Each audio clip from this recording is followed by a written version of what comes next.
Senhor esteja convosco. Ele está no meio de nós. Proclamação do Evangelho de Jesus Cristo segundo João. Glória a vós, Senhor. Naquele tempo, Jesus partiu da Samaria para a Galileia. O próprio Jesus tinha declarado que um profeta não é honrado na sua própria terra. Quando chegou à Galileia, os galileus receberam-no bem, porque tinham visto tudo o que Jesus havia feito em Jerusalém durante a festa. Pois também eles tinham ido à festa. Assim, Jesus voltou para Caná da Galileia, onde havia transformado a água em vinho. Havia em Cafarnaum um funcionário do rei que tinha um filho doente. Ouviu dizer que Jesus tinha vindo da Judeia para a Galileia. Ele saiu ao seu encontro e pediu-lhe que fosse a Cafarnaum curar seu filho que estava morrendo. Jesus disse-lhe: se não virdes sinais e prodígios, não acreditais. O funcionário do rei disse: Senhor, desce, antes que meu filho morra. Jesus lhe disse: podes ir, teu filho está vivo. O homem acreditou na palavra de Jesus e foi embora. Enquanto descia para Cafarnaum, seus empregados foram ao seu encontro, dizendo que o seu filho estava vivo. O funcionário perguntou a que horas o menino tinha melhorado. Eles responderam: a febre desapareceu ontem pela 1h da tarde. O pai verificou que tinha sido exatamente na mesma hora em que Jesus lhe havia dito: teu filho está vivo. Então ele abraçou a fé, juntamente com toda a sua família. Esse foi o segundo sinal de Jesus. Realizou quando voltou da Judeia para a Galileia. Palavra da salvação. Glória a vós, Senhor.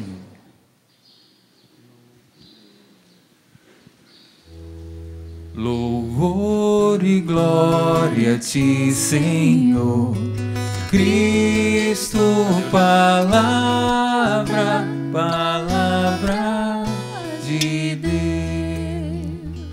Caríssimos irmãos e irmãs, nessa nossa subida que estamos fazendo em direção à Quaresma, em direção ao Calvário, desculpe, não em direção à Quaresma, que nós já estamos na Quaresma, sempre a liturgia praticamente semanal nos traz alguns pontos importantes para a nossa fé, para celebrarmos bem a Páscoa.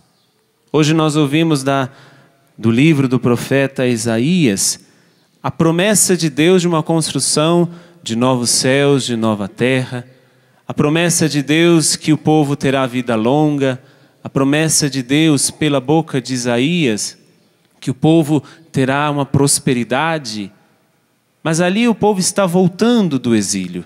Essa volta do exílio, eles são obrigados a reconstruir tudo. E essa reconstrução parte primeiramente de um ato de fé. Eles não têm nada. Eles estão voltando daquilo que foi o exílio da Babilônia, estão voltando para a terra prometida, a terra de Israel, porém eles não têm mais nada ali. Eles vão ter que começar do zero para construir toda a sua história, toda a sua vida, casas, família. Ou seja, diante de tudo isso que estava acontecendo, o povo precisava fazer uma profissão de fé. Acreditar que Deus não abandonaria o povo.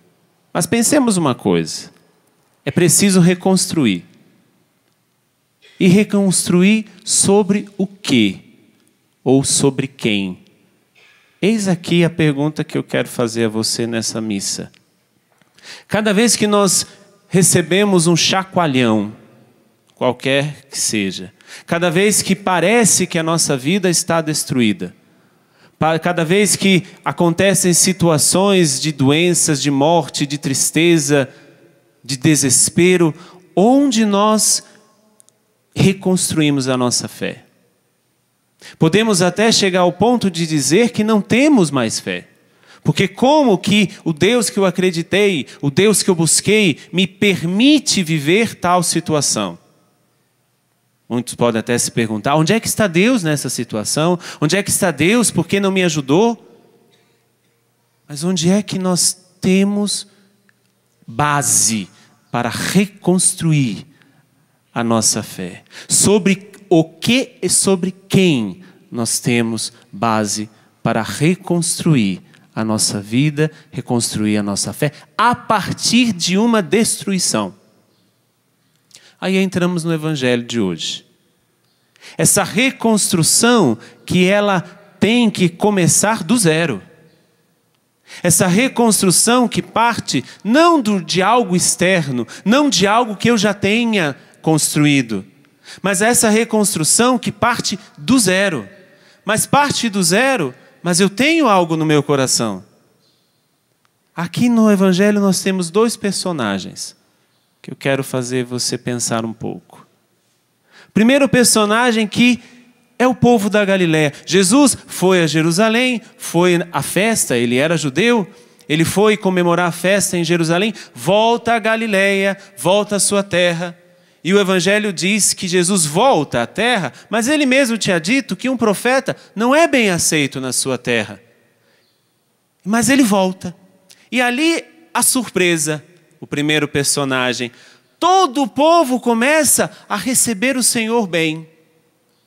Mas recebe o Senhor bem por quê? Porque tinham visto, tinham ouvido tudo aquilo que Jesus tinha feito em Jerusalém. Tinha visto os sinais, tinha visto os prodígios, tinha visto os milagres, as curas, tudo aquilo que Jesus foi fazendo em Jerusalém. Esse é o primeiro personagem, aquele que quer reconstruir, porém, à base de sinais. Eu só dou um passo se Deus me der provas de que Ele está comigo. Eu só farei isso se Deus me der provas de que Ele está comigo. Eu só realizarei esta situação se Deus antes curar aquela ou aquela pessoa. É uma fé que se baseia nas obras que Deus pode fazer na nossa vida. É uma fé superficial, porque necessita desses sinais. E quantos de nós vivemos esse tipo de fé? Quantos de nós que na primeira manifestação sem sinais de Deus, veja o que eu estou dizendo, na primeira manifestação sem sinais de Deus, nós já nos abalamos e voltamos à vida velha. Onde é que está Deus? Esse é o primeiro personagem. O povo que buscava Deus pelos sinais, pelas obras que ele podia fazer. O segundo personagem, este funcionário do rei, ele se baseia em algo muito belo. Ele expressa a Jesus, sim, partindo de uma situação concreta. O filho estava morrendo. Mas ele parte dessa realidade de que o filho estava morrendo, mas na certeza da pessoa de Jesus. Tanto que Jesus, quando ele pede a primeira vez para ir até a casa, o funcionário do rei pede a Jesus para ir até a sua casa curar o seu filho, Jesus dá a resposta que ele estava dando a todo o povo. Vocês somente acreditam vendo os sinais e os prodígios que acontecem. Mas aí aquele homem insiste com Jesus. Aquele homem faz uma profissão de fé na pessoa de Jesus e não nas obras que Jesus poderia fazer. Ele insiste com Jesus, ele reza insistentemente a Jesus, pedindo que Jesus faça alguma coisa. E aí Jesus diz: vá em paz, teu filho está curado. Vá em paz, o teu filho está curado. E o Evangelho de São João diz: aquele homem acreditou em Jesus. Aquele homem acreditou na palavra de Jesus. Ele não tinha visto ainda os sinais.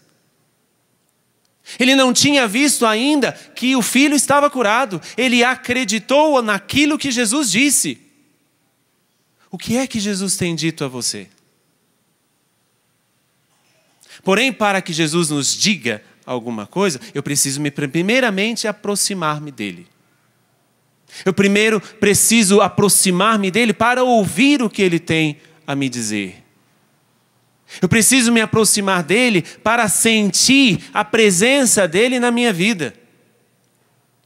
Aquilo que o Papa Emérito Bento XVI disse na sua última catequese, que muitas vezes durante o seu pontificado, ele sentiu que estava na barca de Pedro em meio à tempestade, ou seja, em meio às tensões da tempestade. Mas uma certeza o Papa Emérito tinha: Jesus estava comigo na barca. Independente da tensão que você viva, creia que Jesus está na barca com você. Antes mesmo de ver os sinais, antes mesmo da cura ser realizada, antes mesmo da libertação ser realizada, confie na palavra que Deus te dá.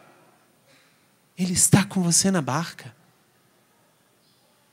E eu vou dizer uma coisa a você, que o cristão, ele só é um cristão autêntico quando ele aprende a viver continuamente sobre tensões. Porque a vida é feita de tensão. Se não é uma tensão que venha de fora, são as nossas próprias tensões interiores. Quantas preocupações, quantos medos, quantas situações difíceis, quantas inquietações. Então, se o cristão não é provado na tensão, ele não pode se dizer cristão. Porque ele não vai ter coragem de entrar na barca. Ele não vai ter coragem de dizer o que este homem disse ao final. Aquele homem abraçou a fé juntamente com toda a sua família. E quantos de nós não quereríamos converter tantos da nossa família? É ou não é verdade? Comece por você então. Comece com você então, porque abraçar a fé como este homem abraçou não significa simplesmente que ele acreditou em Jesus. Mas ele, quando se diz de abraçar a fé, significa que ele faz uma adesão à fé. Ele começa a seguir Jesus. Porque ele não acredita somente nas obras que Jesus faz, mas ele acredita piamente em Jesus, na pessoa de Jesus. O que é que você busca hoje? Na realidade concreta da tua vida. O que é que você tem buscado? Você tem buscado as obras que Jesus pode realizar? Ou você tem buscado piamente, livremente, aquele que pode fazer a obra, que é Jesus? Nessa subida em direção ao Calvário, que nós estamos vivendo no tempo da Quaresma, é uma pergunta que nós devemos fazer. O que é que eu busco quando eu estou em oração? O que é que eu busco quando eu venho à Eucaristia? O que é que eu busco quando eu rezo? O que é que eu busco quando eu pego a palavra de Deus e leio? O que é que eu busco quando eu rezo o meu terço? O que é que eu estou buscando? São as obras de Deus ou eu estou buscando o próprio Deus porque Ele é tudo para mim? Não se engane. Não pense que seja algo muito real aquilo que são as enganações que nós vamos vivendo, inclusive dentro da nossa própria fé. Eu posso acreditar em Jesus? Eu posso acreditar que Ele realmente ressuscitou, que Ele é Senhor da minha vida, e por isso eu me aproximo dEle nessa distância, não? Nessa distância de que Ele é Senhor, mas Ele está longe. Não, Ele está com você no barco. Ele está com você no barco e Ele ouve as tuas orações. Ele ouve as tuas palavras. Agora, meu filho, minha filha, se aproxime dEle, para que você também possa ouvir o que Ele tem para te dizer. E o que é que Ele tem te dito nestes tempos? Quem é que tem problema aqui? Levanta a mão. Tenho certeza que teve muitos que quis levantar até as 2. De tantos problemas que existem. Quem que tem preocupações aqui? Ótimo. Medos? Tantos outros. O cristão autêntico é aquele que aprende a viver em contínua tensão. Porque mesmo nesse vai e vem, nesse sobe e desce do mar, ele tem certeza que Deus está no barco com ele. Você tem essa certeza? Então busque a Deus e não as obras que Ele pode fazer. Que Ele mesmo te convença nessa Eucaristia, de fazer como esse funcionário do rei, que nem judeu nós poderíamos dizer que era. Jesus está indo para a Galileia, ele vem da Judéia para a Galileia e ele vai para a Galileia pagã. Aqui quando fala em funcionário do rei, nós já pensamos que era um pagão, que não era nem mesmo um judeu. Mas aquele judeu insistiu com Deus. Mas mesmo insistindo com Deus, ele não perdeu a fé e ele não tinha nem mesmo visto a obra. Eu gosto de dizer que muitas vezes nós fazemos uma oração ou então entregamos uma situação concreta a Deus. Só que a coisa tem que ser realizada no nosso tempo e não no tempo de Deus. E aí nós começamos a insistir com Ele, nós começamos a cobrá-lo, mas eu já te entreguei, Senhor, e o Senhor nada ainda fez. Eu gosto de fazer uma comparação dessa forma. Você vai no banco, deposita uma certa quantia na tua conta, todo dia você vai lá ver se aquele dinheiro está lá? E por que com Deus, quando nós depositamos a nossa confiança nele, nós continuamos a insistência? Mas não uma insistência como a insistência deste homem que abraça uma fé, mas a insistência de que Deus tem que fazer. Não insista. Creia que Jesus está com você no barco, independente da tua tribulação. Que Ele mesmo nos convença nessa Eucaristia e nos dê a graça de vê-lo, ouvi-lo e senti-lo, muito mais do que ver as suas obras e de tocar nelas. Porque se quer tocar numa bela obra de Deus, toque em você mesmo. Está aí uma bela obra que Deus criou, está aí uma bela obra que Deus fez e te deu todas as capacidades para que você se aproxime dele. Então, não se aproxime somente do que ele pode fazer. Se aproxime dele, que é o Senhor da tua vida.